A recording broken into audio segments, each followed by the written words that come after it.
Thermochemistry को हमने दो पार्ट्स में डिवाइड किया था और कहा था कि जो हीट चेंज होगा वो थर्मोकेमिकल जो रिएक्शंस हैं, मींस जो केमिकल रिएक्शंस हैं, उन केमिकल रिएक्शंस में हीट किस तरह से एक्सचेंज होता है, तो उसके लिए हमने बात की थी और पढ़ा था हीट ऑफ रिएक्शन और हीट ऑफ कंबशन पढ़ा था, एक हीट ऑफ ट्रांजिशन पढ़ा था, हीट ऑफ न्यूट्रलाइजेशन पढ़ा था, एक हीट ऑफ फ्यूज फॉर्मेशन पढ़ा था।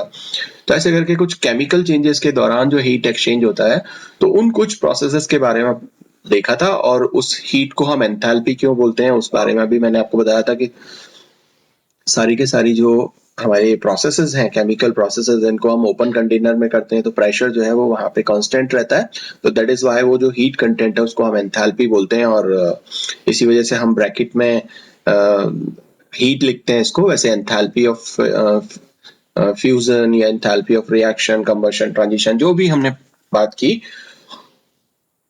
उसके बाद इसका जो दूसरा पार्ट था उसमें हम जो फिजिकल ट्रांसफॉर्मेशंस करते हैं वहां पे कोई केमिकल रिएक्शन नहीं होगी, सिर्फ जो फिजिकल स्टेट है किसी भी कंपाउंड का, किसी भी मैटर का, उस फिजिकल स्टेट को जब हम चेंज करते हैं तो वहां पर जो हीट में जो चेंज आएगा, उस हीट में चेंज आने के लिए जो हमने फिजिकल ट्रांसफॉर्मेशन को लेकर के दो कॉन्सेप्ट, अच्छा एक कॉन्सेप्ट पूरा पढ़ा था जिसमें हमने देखा था कि एंथैल्पी ऑफ फ्यूजन या हीट ऑफ फ्यूजन जो है वो क्या होता है। जिसमें हमने बात की थी कि 1 मोल अगर आपके पास में सॉलिड है तो हम उसको कितना हीट प्रोवाइड करें कि वो लिक्विड में कन्वर्ट हो जाए।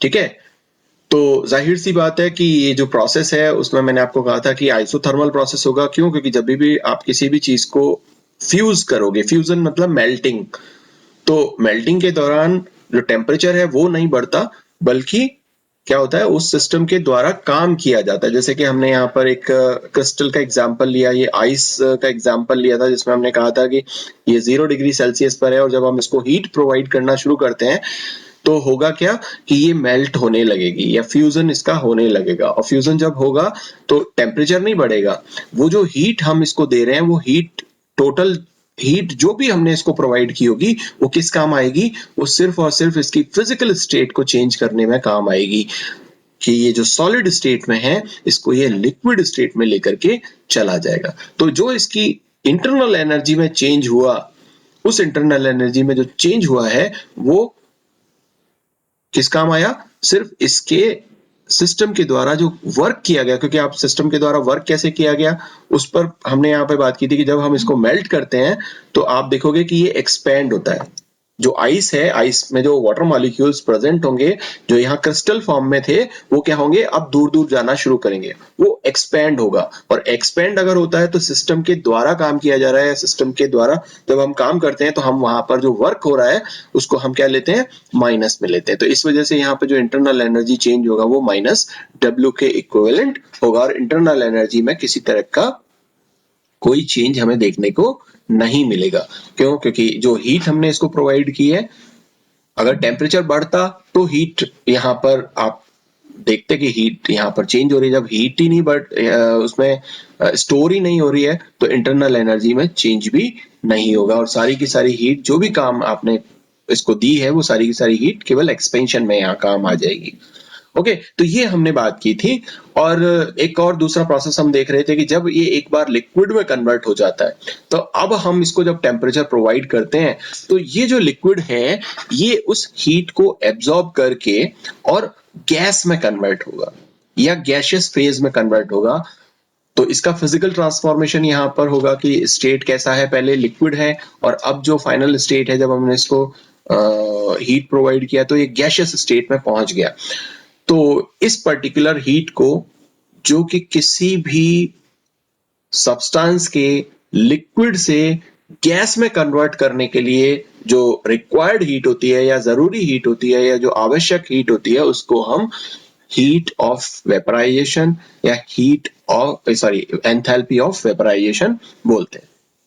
ठीक है, लेकिन यहां पर एक चीज है जो हम बाद में डिस्कस कर रहे थे कि हमने यहाँ पर मान लीजिए कि यहाँ बर्फ ली और उसके बाद में इसको हीट प्रोवाइड की, तो 0 डिग्री सेल्सियस वाली जो बर्फ है वो 0 डिग्री सेल्सियस वाले लिक्विड में कन्वर्ट हो गई।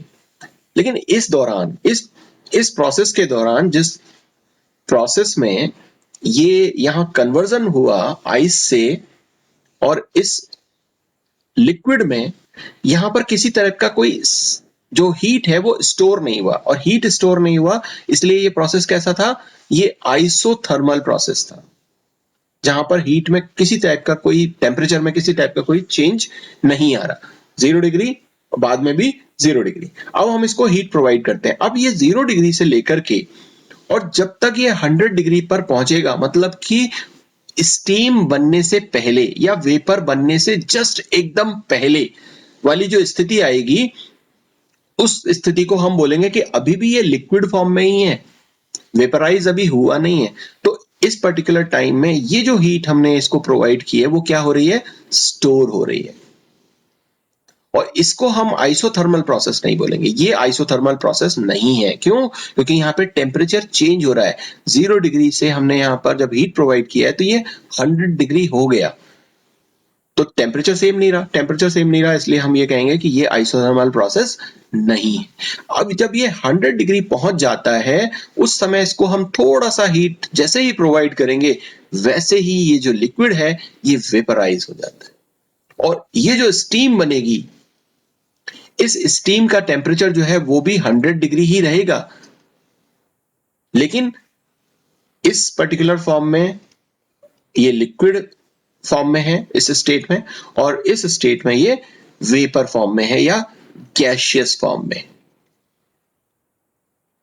ओके, तो इस प्रोसेस को अगर हम देखें कि जब हमने यहां इसको 100 डिग्री सेल्सियस में पहुंचा दिया और जस्ट पहले इसके वेपराइजेशन से और फिर हमने इसको एक्स अमाउंट में हीट प्रोवाइड की, तो ये वाली जो हीट होगी इसको हम बोलेंगे क्या, हीट ऑफ वेपराइजेशन। इसको नहीं बोलेंगे यहां से 0 डिग्री से, और जब हम इसको वेपराइज करेंगे इसको हम हीट ऑफ वेपराइजेशन नहीं बोलेंगे। हम हीट ऑफ वेपराइजेशन किसको बोलेंगे कि इस 100 डिग्री सेल्सियस वाले वाटर को आपने क्या किया, स्टीम में कन्वर्ट करने के लिए जो हीट प्रोवाइड की है उसको आप बोलोगे हीट ऑफ वेपराइजेशन। और ये प्रोसेस भी एक तरह का आइसोथर्मल प्रोसेस है, क्योंकि इस प्रोसेस में भी आपका जो टेम्परेचर है वो चेंज नहीं हुआ, पहले भी यही टेम्परेचर था, अब भी स्टीम बनने के बावजूद भी यही टेम्परेचर है।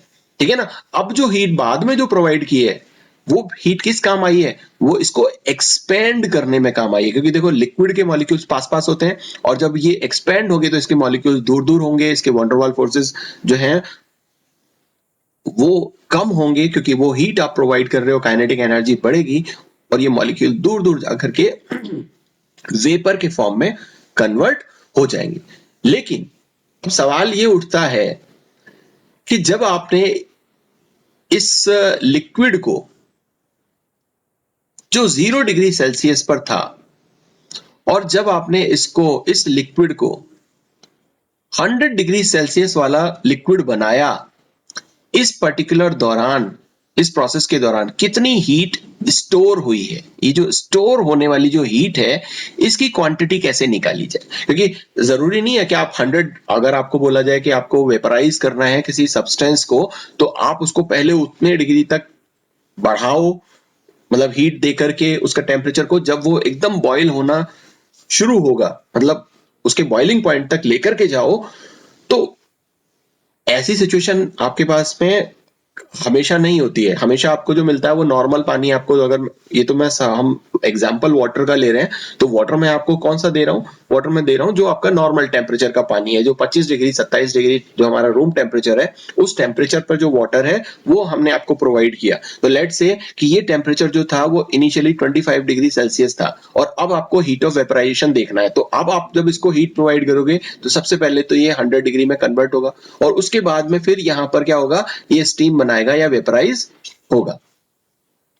तो ये जो हीट है जो इसको 25 डिग्री से और 100 डिग्री में कन्वर्ट करेगा, इसको आप कैसे निकालोगे? ठीक है ना, क्योंकि आपको उतनी माइनस करनी पड़ेगी, उतनी हीट। और वो आप हीट कैसे निकालोगे? तो इसको थोड़ा सा इस तरह से समझो कि मान लीजिए कि आपने यहाँ पर एक कंटेनर लिया और यहाँ पर 1 ग्राम उस सब्सटेंस को ले लिया, लिक्विड सब्सटेंस को, जिसको आपको वेपराइज करना है।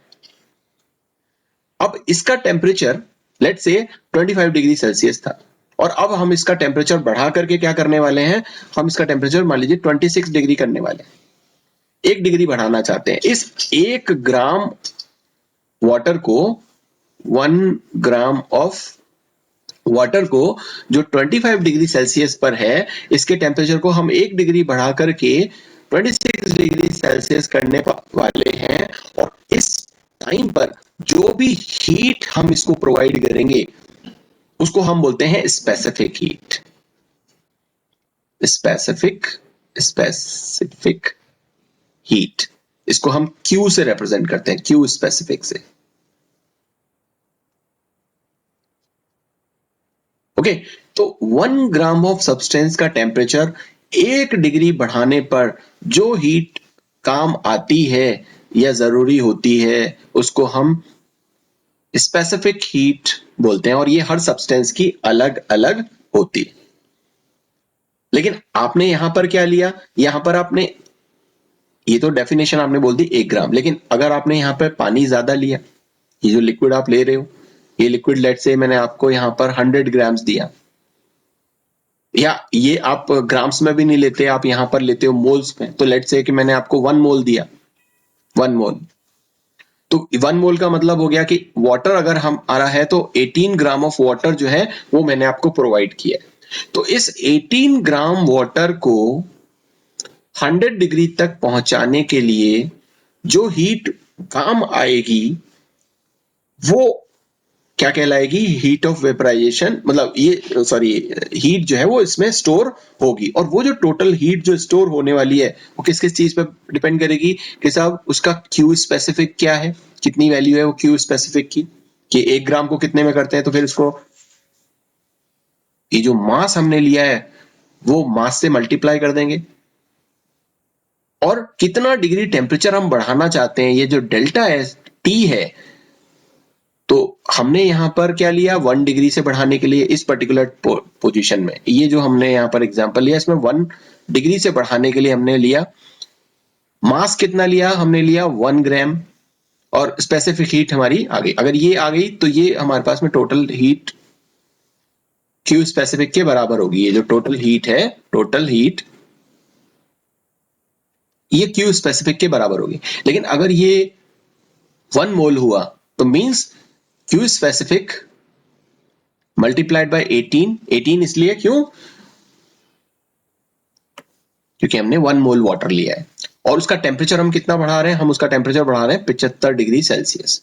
तो यहां पर हम बोलेंगे 25 डिग्री सेल्सियस। तो ये हमने 25 डिग्री सेल्सियस टेम्परेचर ले लिया, 18 से इसको मल्टीप्लाई कर दिया, और Q स्पेसिफिक वाटर के लिए जो भी है, अब Q स्पेसिफिक वाटर के लिए जो भी होगी स्पेसिफिक हीट वाटर की, उसको आप इससे मल्टीप्लाई कर दोगे तो आपको टोटल हीट पता चल जाएगी कि आपको 25 डिग्री सेल्सियस जो पानी है, लिक्विड जो आपने लिया हुआ है फॉर्म में, उसका टेम्परेचर रूम टेम्परेचर से या 25 डिग्री सेल्सियस से इस 100 डिग्री तक पहुंचाने में कितनी हीट की जरूरत हो, ठीक है ना। और बाकी की जो हीट होगी वो आपकी क्या कहलाएगी, हीट ऑफ वेपराइजेशन कहलाएगी, क्योंकि वो जब 100 डिग्री पर पहुंच जाएगा लिक्विड, उसको फिर आप हीट प्रोवाइड करोगे तो वो किस में कन्वर्ट होगा, स्टीम में कन्वर्ट होगा, ठीक है। तो ये टोटल था आपका हीट ऑफ फ्यूजन, जिसमें हमने सॉलिड से लिक्विड में कन्वर्ट किया और उसके बाद में लिक्विड से वेपराइज में कन्वर्ट किया। लेकिन लिक्विड से वेपराइजेशन डायरेक्ट नहीं होता है, लिक्विड से वेपराइज करने के लिए आपको पहले लिक्विड को उसके बॉइलिंग पॉइंट तक पहुंचाना पड़ता है, और जिस पर्टिकुलर पॉइंट पर जाने के बाद उसका टेम्परेचर नहीं बढ़ेगा, सिर्फ उसकी स्टेट चेंज होगी। उस पर्टिकुलर हीट को आप क्या बोलोगे, हीट ऑफ वेपराइजेशन बोलोगे। क्योंकि कई बार हमसे गलती ये हो जाती है कि हम ऑफ हीट ऑफ वेपराइजेशन बोलते ही हम क्या बोलते हैं कि किसी भी लिक्विड को वेपर में कन्वर्ट करने के लिए जो हीट होती है, वो जो भी हीट होगी उसको आप हीट ऑफ वेपराइजेशन बोलते हो। लेकिन ऐसा नहीं है, क्योंकि टेम्परेचर उस समय आपको क्या दिया हुआ है उस लिक्विड का, किस टेम्परेचर पर है, उसको आप हीट ऑफ वेपराइजेशन नहीं बोल सकते। आपको वहां तक पहुंचना पड़ेगा, कहां तक, जो उसका वेपराइजेशन पॉइंट है, जो उसका मेल्टिंग पॉइंट, उसका सॉरी जिस बॉइलिंग पॉइंट है, जिस पर वो टेम्परेचर चेंज नहीं करेगा, सिर्फ अपनी स्टेट चेंज करेगा, उस पर्टिकुलर चीज को आप क्या बोलोगे? हीट ऑफ या एंथैल्पी ऑफ वेपराइजेशन बोलोगे। ठीक है, और ये जितनी भी आप चाहे एंथैल्पी ऑफ वेपराइजेशन बोलो, एंथैल्पी ऑफ फ्यूजन बोलो, इसको आप किससे रिप्रेजेंट करते हो? इसको आप रिप्रेजेंट करते हो एंथैल्पी को H से। वेपराइजेशन लोगे तो आप यहाँ पर वेपराइजेशन कर देना, और एंथैल्पी में चेंज हुआ है इसलिए यहाँ पे डेल्टा लगा देना, तो डेल्टा H वेपराइजेशन। फ्यूजन लोगे तो डेल्टा H फ्यूजन लगा देना। ठीक है ना? इसी तरह से हम दूसरी टाइप की अगर सब्लिमेशन की बात करें, एक ऐसा प्रोसेस भी होता है जिसमें हमने सॉलिड लिया, उसको हमने लिक्विड में कन्वर्ट किया, और लिक्विड से फिर हमने किस में कन्वर्ट किया? उसको गैस में कन्वर्ट किया। ये दो प्रोसेस के दौरान हुआ। लेकिन अगर हम डायरेक्ट किसी सॉलिड को और गैस में अगर कन्वर्ट करना चाहते हैं, तो जो भी हीट आपकी रिक्वायर्ड होगी, जो भी अमाउंट ऑफ हीट आप इसको प्रोवाइड करोगे, इस हीट को क्या बोलोगे? आप बोलोगे हीट ऑफ सब्लिमेशन या enthalpy of sublimation. Enthalpy of sublimation मतलब जो उर्वपातन होता है उस को आप क्या बोलते हो? सब्लिमेशन बोलते हो। तो उस उर्वपातन को करने के लिए जो भी हीट है वो, तो आपने ये जो दो प्रोसेस देखे यहां, जिसमें हमने हीट ऑफ फ्यूजन किया और हीट ऑफ वेपराइजेशन किया, इन दोनों को अगर मिला दिया जाए एक स्टेप में, तो जो हीट आपको निकल करके आती है वो आपका क्या होगा? वो हीट ऑफ सब्लिमेशन होगी। ठीक है, इतनी चीज समझ में आ गई? तो अब हम अपना नेक्स्ट बात करते हैं। तो इसमें ज्यादा कुछ नहीं है सब्लिमेशन में, क्योंकि वो मैंने आपको बता ही दिया कि हीट ऑफ फ्यूजन क्या होता है और हीट ऑफ वेपराइजेशन क्या होता है। वो सिर्फ आपको सिंगल स्टेप में अगर आप कर देते हो तो सॉलिड से गैस में कन्वर्ट करने को आप सब्लिमेशन बोलते हो। तो इसमें सिर्फ आपको वही चीज सिर्फ बतानी है। एक और फिजिकल ट्रांसफॉर्मेशन होता है जिसको हम बोलते हैं enthalpy of atomization. Enthalpy of atomization, या कई बार एक और आता है, चलो उसको बाद हम देखेंगे, वो एटमाइजेशन। तो देखो, एटमाइजेशन का मतलब है एटम में कन्वर्ट करना। जैसे मान लीजिए कि आपके पास में एक सबसे सिंपलेस्ट मॉलिक्यूल है हाइड्रोजन। अब इसको एटम में कन्वर्ट करना है। ये तो क्या है? मॉलिक्यूल फॉर्म में है, ये तो मॉलिक्यूल है। अब आपको क्या करना पड़ेगा? आपको हीट प्रोवाइड करनी पड़ेगी, और ये जो बॉन्ड इनके बीच में है, इस बॉन्ड को ब्रेक करना पड़ेगा। अगर आप इस बॉन्ड को ब्रेक करते हो, एक पर्टिकुलर हीट इसको प्रोवाइड करते हो, और ये किस में कन्वर्ट हो जाता है? ये एक हाइड्रोजन एटम और ये दूसरा हाइड्रोजन एटम, ये दो हाइड्रोजन एटम्स में कन्वर्ट हो जाता है। तो कोई भी मॉलिक्यूल, चाहे वो दो एटम्स से मिलकर के बना हो, चाहे वो तीन एटम से मिलकर के बना हो, चाहे चार एटम से मिलकर के बना हो, चाहे 5 से बना हो, कितने भी एटम से मिलकर के बना हुआ वो मॉलिक्यूल हो, उसको जब आप हीट प्रोवाइड करोगे और वो अपने कॉन्स्टिट्यूएंट एटम्स में कन्वर्ट हो जाए, जिससे मिलकर के वो बना हुआ है, उन परमाणुओं में अगर वो कन्वर्ट हो जाता है, तो उस हीट को आप क्या बोलते हो? हीट ऑफ एटमाइजेशन या एंथैल्पी ऑफ एटमाइजेशन बोलते हो। ध्यान रखना, एंथैल्पी का यूज तब करना है जब आप ओपन कंटेनर में उस प्रोसेस को कर रहे हो, या प्रेशर को आपने कांस्टेंट रखा हुआ है। तो अगर आपने प्रेशर कांस्टेंट नहीं रखा हुआ है, तब आप एंथैल्पी यूज नहीं करेंगे, आप फिर हीट वर्ड यूज करो। ठीक है, तो किसी भी मॉलिक्यूल के उसको क्या करना है? एक हीट प्रोवाइड करनी है और उसको एटम में कन्वर्ट करना है। ये मॉलिक्यूल को एटम में कन्वर्ट करना है।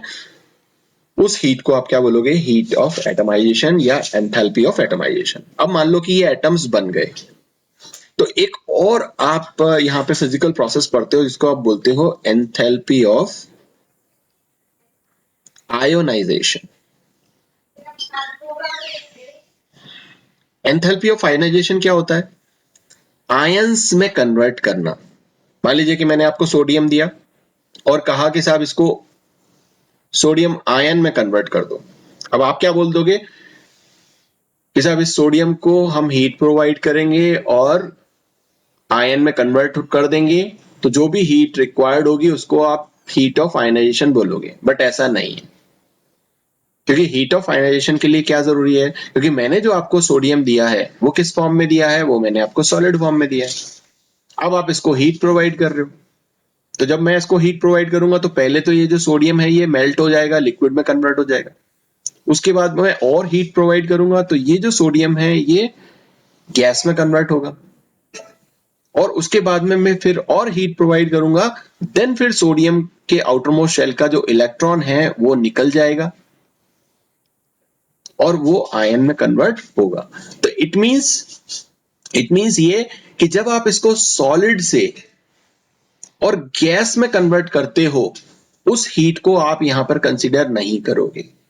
आप कौन सी हीट को कंसीडर करोगे, आप उस हीट को कंसीडर करोगे जब ये सोडियम गैसियस फॉर्म से और आयन फॉर्म करेगा।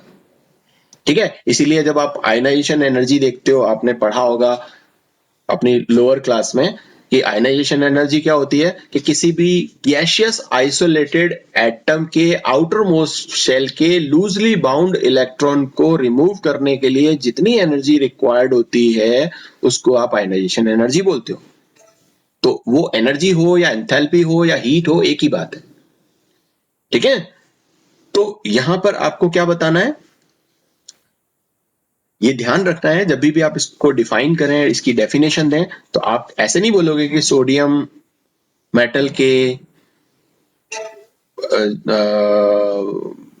जो हमने मेटल लिया हुआ है उसको हम आयन में कन्वर्ट करते हैं, उसके लिए जो रिक्वायर्ड अमाउंट में हीट होगी उसको हम हीट ऑफ या एंथैल्पी ऑफ आयनाइजेशन बोलेंगे। नहीं, आप क्या बोलोगे, हमेशा बोलोगे कि किसी भी सब्सटेंस के गैसियस, है ना, यहां पे गैसियस क्योंकि उसको गैस में कन्वर्ट करना है, आइसोलेटेड गैसियस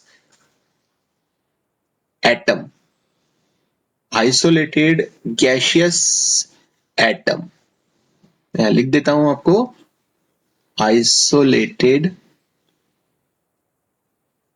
गैसियस एटम। तो आइसोलेटेड गैसियस एटम ले लिया, आइसोलेटेड इसलिए लिया क्योंकि अब यहां तो सोडियम कोई बहुत सारे होंगे, अरबों की संख्या में होंगे। आपको पता है 1 मोल अगर हम लेते हैं तो 6.023 मल्टीप्लाइड बाय 10 की पावर 23 पार्टिकल्स होते हैं, या यहाँ पे एटम्स की बात करेंगे तो एटम्स होंगे।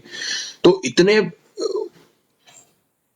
जब आप एनर्जी प्रोवाइड करोगे तो आप इतने सारे पार्टिकल्स को प्रोवाइड कर रहे हो, तो वो एक पार्टिकल के लिए नहीं निकल करके आएगी, वो बहुत सारे पार्टिकल्स के लिए निकल के आएगी। और आपको किसके लिए निकालना है, एक पार्टिकल के लिए निकालना है वहां पे सिर्फ। और एक पार्टिकल के लिए अगर आप निकालते हो तो इट मींस आपको यहाँ पे आइसोलेट करना पड़ेगा। ठीक है, अब आप बोलोगे साहब एटम का साइज तो बहुत छोटा होता है, उसको आइसोलेट कैसे करेंगे। हाँ बिल्कुल, उसका साइज छोटा होता है, उसको हम आइसोलेट नहीं कर सकते, लेकिन जितना पॉसिबल होता है उसको गैसियस स्टेट में इसीलिए तो लेकर के आए कि वो सॉलिड फॉर्म में ना रहे, गैसियस फॉर्म में रहे। और गैसियस फॉर्म में अगर वो होता है तो जो पार्टिकल्स हैं या एटम्स हैं वो दूर दूर होंगे। ठीक है, और वहां पे बंच जो पहले अरबों की संख्या में था वो थोड़ा सा कम हो जाएगा, और फिर हम निकालेंगे तो फिर एक एवरेज वैल्यू हमें निकल करके आएगी। लेकिन हमारी जो सही डेफिनेशन होगी वो क्या होगी, किसी भी आइसोलेटेड गैसियस एटम के आउटर मोस्ट शेल में, अब ये हमारे पास में न्यूक्लियस है और इसका हमने आउटर मोस्ट शेल लिया, और आउटर मोस्ट शेल में भी मान लो कि ये इतने सारे इलेक्ट्रॉन्स हैं, इनमें से ये वाला जो इलेक्ट्रॉन है ये लूजली बाउंड है, बाकी अच्छे से बाउंड है बट ये लूजली बाउंड है। इस इलेक्ट्रॉन को आपको रिमूव करना है, तो जो एनर्जी आप यहां से प्रोवाइड करोगे उसको आप क्या बोलोगे, एंथैल्पी ऑफ एटमाइजेशन बोलते हो। ठीक है, क्लियर। और अब जो हम बात करेंगे वो बात करेंगे है आपका enthalpy of solution. Enthalpy of solution, इसको थोड़ा सा ज्यादा बात करेंगे क्योंकि केमिस्ट्री में जब भी आप रिएक्शंस कराते हो तो वहां जो हीट चेंज होगा या प्रोसेस जब आप कराते हो तो यहाँ पे आपको हमेशा सॉल्यूशंस बनाने पड़ते हैं। आप जरूरी नहीं है कि हर जगह आपको फ्यूजन करना पड़े, हर जगह आपको सब्लिमेशन करना पड़े, एटमाइजेशन करना पड़े, सब कुछ करना पड़े, लेकिन आपको सॉल्यूशन जरूर बनाना पड़ता है हमेशा, ठीक है ना? क्योंकि जो सॉलिड्स होते हैं वो रिएक्शन करते नहीं है, गैसेस को हम हैंडल उस तरह से नहीं कर पाते लेबोरेटरी में, ठीक है, कि पहले हम उसको गैस में कन्वर्ट करें। तो इसलिए हम क्या करते हैं, ज्यादातर हमारे पास में सॉलिड अगर होते हैं तो उसको लिक्विड में घोल करके, किसी सॉल्वेंट में घोल करके क्या करते हैं, सॉल्यूशन फॉर्म में कन्वर्ट कर लेते हैं और फिर उस रिएक्शन को हम करवाते हैं। तो इसलिए ये सॉल्यूशन वाला जो पार्ट है ये काफी इंपॉर्टेंट है, इसलिए इस एंथैल्पी ऑफ सॉल्यूशन को हम थोड़ा सा अच्छे से बात करेंगे कि ये क्या होती है। तो देखो, एंथैल्पी ऑफ सॉल्यूशन जो है वो दो चीजों पे डिपेंड करती है, ठीक है? तो वो दो चीजें हैं क्या?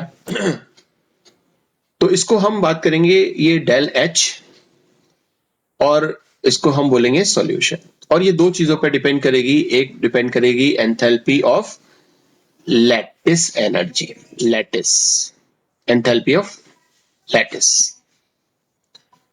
और दूसरा एंथैल्पी ऑफ हाइड्रेशन।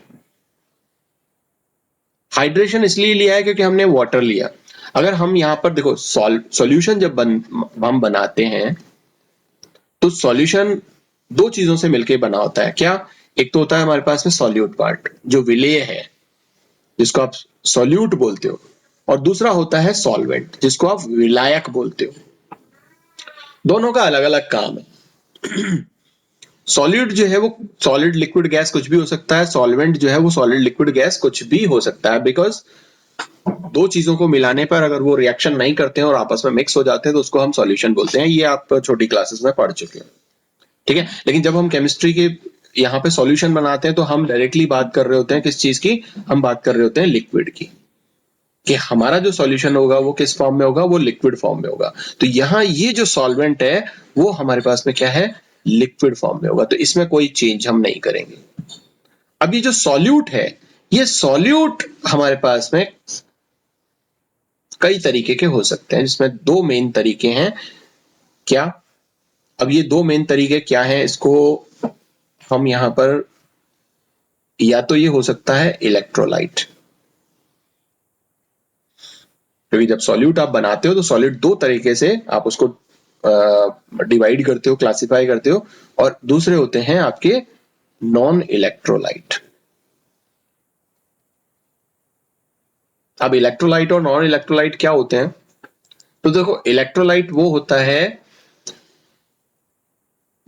जो डिसॉल्व होने पर अपने आयंस में कन्वर्ट हो जाए, जो आयंस में कन्वर्ट हो जाता है। और नॉन इलेक्ट्रोलाइट वो होता है जो आयंस में कन्वर्ट नहीं होता, ये आयंस नहीं बनाता, जबकि ये आयंस में कन्वर्ट हो जाता है। अब इसको एग्जांपल के फॉर्म में हम इसको समझेंगे। ठीक है? मान लो कि ये हमारे पास में एक बीकर है,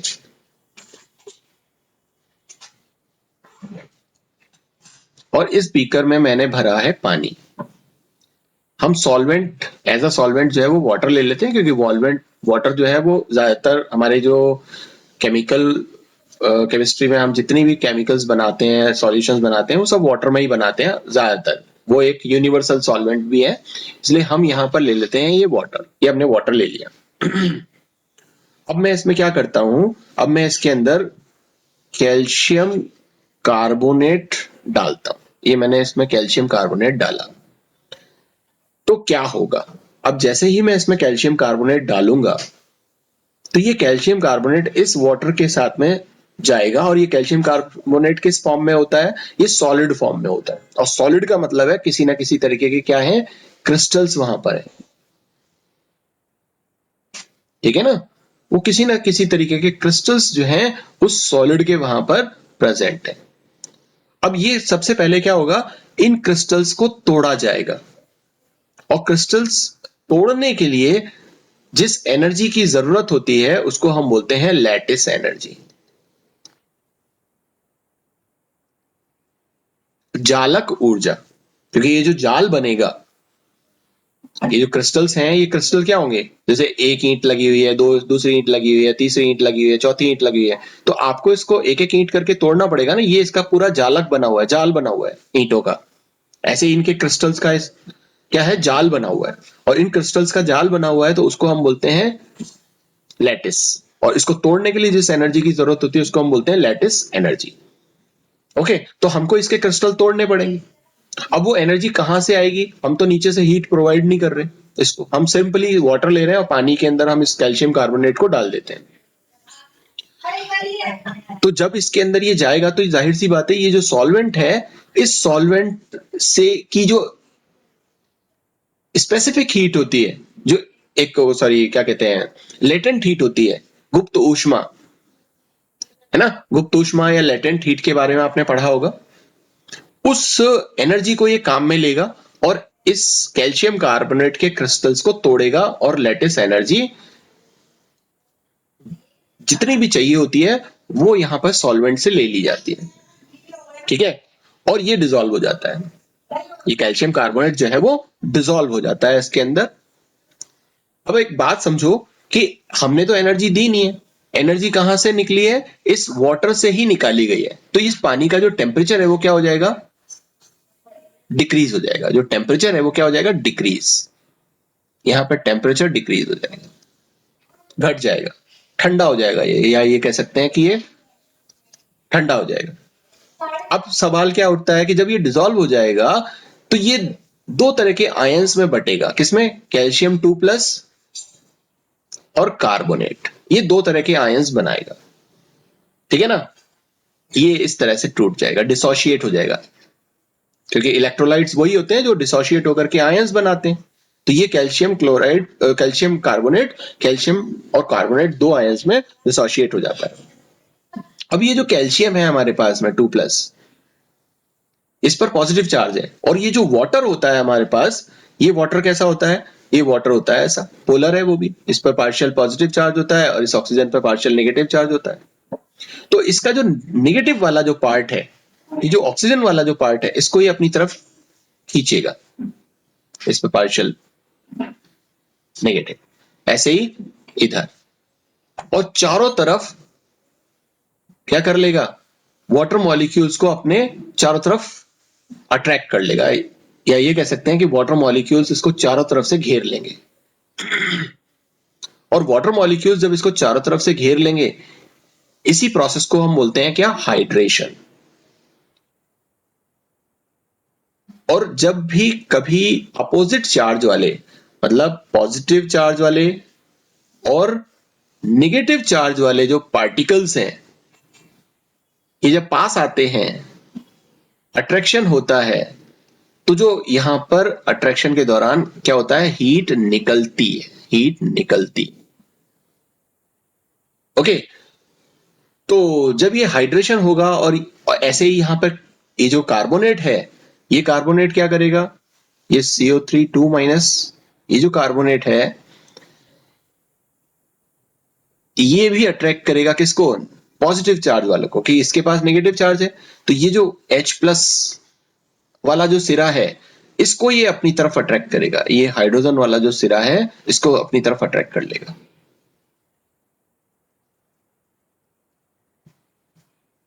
और ये चारों तरफ से इस तरह से हाइड्रोजन जो है वो इस कार्बोनेट को घेर लेंगे, हाइड्रोजन। तो ये भी हाइड्रेटेड हो गया और ये भी हाइड्रेटेड हो गया, दोनों का हाइड्रेशन हो गया, कैल्शियम 2+ आयन का भी हाइड्रेशन हो गया और CO3 2- कार्बोनेट आयन का भी हाइड्रेशन हो गया। और इस दौरान ये जो पॉजिटिव नेगेटिव चार्ज मिलकर के जब हाइड्रेशन किया तो इसमें हीट निकली। तो जो हीट यहां पर काम आई थी, लेटिस एनर्जी इस पानी ने ही दी थी, और जब ये यहां हाइड्रेशन के दौरान हीट निकलेगी तो एक तरफ तो हीट काम आ रही है पानी की, और दूसरी तरफ ये है कि हीट निकल रही है तो वो पानी में जा रही है। तो जो हीट ज्यादा होती है, अगर लेटेंट जो हीट है, सॉरी लेटिस एनर्जी जो है वो अगर ज्यादा होती है और हाइड्रेशन एनर्जी हाइड्रेशन एनर्जी। अगर लेटेंट एनर्जी ज्यादा हुई, मतलब इसको तोड़ने के लिए ज्यादा एनर्जी की जरूरत हुई, और जब ये आपस में मिले तब हाइड्रेशन एनर्जी कम निकली, तो जो हमारा सॉल्यूशन होगा वो कैसा हो जाएगा? कोल्ड, ठंडा। और अगर इसका उल्टा हुआ कि ये जो लेटेस्ट एनर्जी है और हाइड्रेशन एनर्जी है, हाइड्रेशन एनर्जी की वैल्यू ज्यादा है, मतलब जब ये आपस में पास पास आ रहे हैं पॉजिटिव और नेगेटिव, तब ज्यादा एनर्जी निकल रही है और तोड़ने के लिए कम एनर्जी काम आ रही है, तो क्या होगा? तो ऐसी कंडीशन में जो सब्सटेंस है वो क्या हो जाएगा, या सॉल्यूशन जो है वो क्या हो जाएगा? हीटेड हो जाएगा। मतलब यहां तो कोल्ड हो रहा है और यहां ये हीट कर जाएगा, या इसको कह सकते हैं या हॉट हो जाएगा। ठीक है, इसको दूसरे तरीके से भी समझ सकते हैं कि जब ये यहां पर जो लेटेस्ट एनर्जी है ये मान लीजिए कि 50 जूल्स काम आई, और ये जो हाइड्रेशन एनर्जी है जो कैल्शियम और कार्बोनेट दोनों के हाइड्रेशन में निकली, वो मान लीजिए कि निकली यहां पर जो निकली वो 40 जूल्स निकली, यहां जो निकली वो 35 जूल्स निकली, तो टोटल कुल मिलाकर के कितनी निकली? 40 प्लस 35 इक्वल्स टू 75 जूल्स जो है वो एनर्जी निकली। और हमने यहां पर वाटर से इसने कितनी एनर्जी ली है? 50 जूल्स, और निकली कितनी है? 75 जूल्स। तो टोटल 75 माइनस 50 जूल्स, तो 25 जूल्स एनर्जी इसके पास एक्स्ट्रा है, वो इस पानी में जाती जाएगी और टेम्परेचर क्या होता जाएगा? बढ़ता जाएगा। इस वजह से आपका यहाँ पे हॉट हो जाएगा। और अगर ये कम होती, लेटेस्ट एनर्जी होती मान लीजिए कि 50, ठीक है ना, ये लेटेस्ट एनर्जी, और हाइड्रेशन एनर्जी, ये जो हाइड्रेशन एनर्जी है ये वैल्यू लेटेस्ट एनर्जी से कम होती। लेट्स से ये मान लीजिए कि ये इसमें ये निकलती 20 जूल और यहां पर निकलती मान लीजिए कि 25 जूल, ठीक है ना, तो 20 और 25 क्या हो जाते? 45, और यहां ये 50 काम आए थे, तो 5 जूल इसको पानी से ही निकालने पड़ते। तो ये जो सॉल्यूशन होता है वो क्या होता? ठंडा। तो यहां जो हीट चेंज हो रही है वो क्या कर रही है? इसको ठंडा कर रही है, और यहां जो हीट कर रही है वो इसको गर्म कर रही है। तो खैर, मेरे कहने का मतलब क्या है? मेरे कहने का मतलब ये है कि अगर आपके पास में कंटेनर है, अगर आपके पास में पानी है, अगर आपने यहां पर कैल्शियम क्लोराइड कैल्शियम कार्बोनेट मिलाया है, तो जो सॉल्यूशन होता है वो क्या हो जाता है? हॉट हो जाता है। और आपने देखा भी होगा जब घरों में अभी दिवाली गई है, जब कलई करते हैं, अब सफेदी करते हैं, व्हाइट वॉश करते हैं, तो जब मार्केट से वो लेकर के आते हैं हम, तो वो कैल्शियम कार्बोनेट जब पानी में डालते हो तो पानी एकदम गर्म हो जाता है। ओके, तो यही रीजन होता है यहां पर जो हीट एक्सचेंज हुई है उसका। अब हम दूसरा एग्जांपल लेते हैं कि मान लीजिए कि मेरे पास में यहां पर वही पानी है, और यहां पर मैं क्या करता हूं? यहां पर मैं चीनी डालता हूं, जो शुगर है वो शुगर डालता हूं, शुगर के क्रिस्टल्स जो हैं वो इस पानी में मैंने डाले। देखो मैं हीट इसको नहीं दे रहा। अब होगा क्या? अब ये जो शुगर है ये भी क्रिस्टल फॉर्म में, ये भी जो है छोटे छोटे क्रिस्टल्स इसके हैं, और इसको तोड़ने के लिए जो एनर्जी होगी वो कहां से मिलेगी? वो इसको तोड़ने के लिए जो एनर्जी मिलेगी वो इस पानी से ही लेगा। अब जब पानी से ये लेगा और ये क्रिस्टल टूट जाएगा, लेकिन क्योंकि ये नॉन इलेक्ट्रोलाइट है, ये आयंस नहीं बनाता, और आयंस नहीं बनाता तो पानी के जो मॉलिक्यूल है इसको हाइड्रेट नहीं करेंगे। जैसे अब इन्होंने यहाँ पे कैल्शियम और कार्बोनेट के चारों तरफ इकट्ठे हो गए थे ये अपोजिट आयंस, वो इकट्ठे नहीं होंगे, तो यहां पर हाइड्रेशन एनर्जी निकलेगी ही नहीं, सिर्फ लेटेस्ट एनर्जी काम आएगी। जो लेटेस्ट एनर्जी है वो कहां से ली जाएगी? इस पानी से ली जाएगी। इसलिए जब आप चीनी को पानी में मिलाते हो तो जो चीनी का पानी है वो कैसा हो जाता है? वो ठंडा हो जाता है।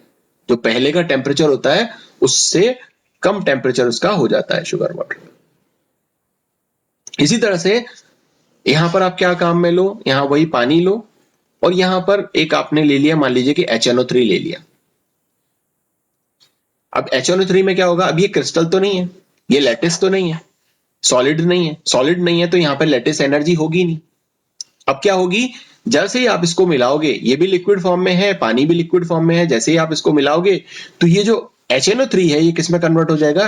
H प्लस आयंस और NO3 minus ions, nitrate ions और H प्लस आयन में कन्वर्ट हो जाएगा। अब ये जो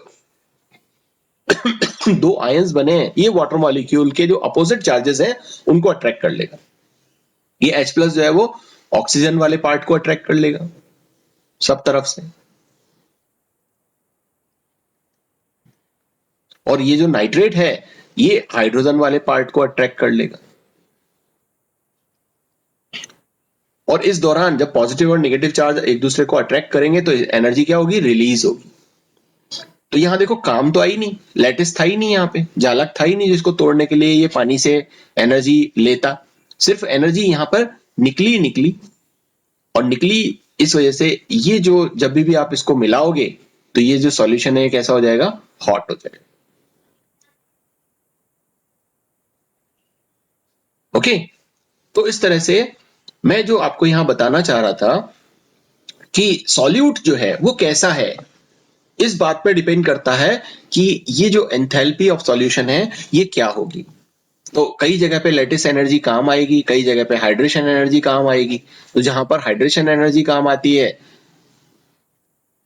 ये जो मैंने आपको ये जो अलग अलग बताया कि कहाँ हाइड्रेशन एनर्जी काम आएगी, अगर आप यहां पर देखो तो लेटिस एनर्जी और हाइड्रेशन एनर्जी दोनों काम आएंगे। यहां पर अगर आप देखते हो शुगर को जब हमने डाला है तो यहां पर सिर्फ लेटिस एनर्जी काम आ रही है, हाइड्रेशन एनर्जी काम नहीं आ रही है। यहां पर आप देखोगे तो यहां पर हाइड्रेशन एनर्जी काम आ रही है, लेटिस एनर्जी काम नहीं आ रही। और एक ऐसी भी सिचुएशन हो सकती है कि मैं ये पानी लूं और मैंने एक ऐसा सब्सटेंस ले लिया, जैसे मान लीजिए कि मैंने अल्कोहल डाला है इसमें,